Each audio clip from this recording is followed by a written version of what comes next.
2014-15 সালে সোনালী ব্যাংকের একটি পরীক্ষা আমরা দিয়েছিলাম।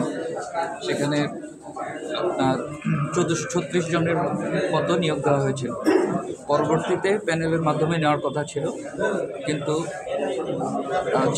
পরবর্তীতে কর্তৃপক্ষ সেই প্যানেল থেকে 32 জন নেওয়ার পর আমাদের এই প্যানেল বাতিল করে দেয় এবং আমরা 1271 জনকে নেওয়ার কথা বললেও পরবর্তীতে তারা আমাদেরকে আর নেওয়া হয় না, যে কারণে আমরা নিয়োগ বঞ্চিত হই।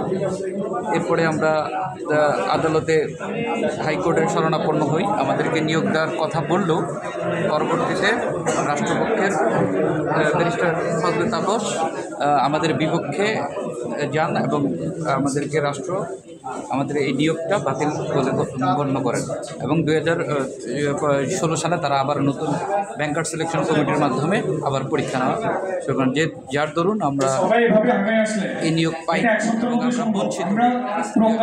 আমাদের এই দাবি যারা আমাদেরকে বঞ্চিত করছে তাদেরকে যাতে নিয়োগ দেওয়া হয়, আমরা এই দাবি করার জন্য বর্তমানে আজকে প্রেস কনফারেন্স করেছে, সংবাদ সম্মেলনের আয়োজন করা হয়েছে।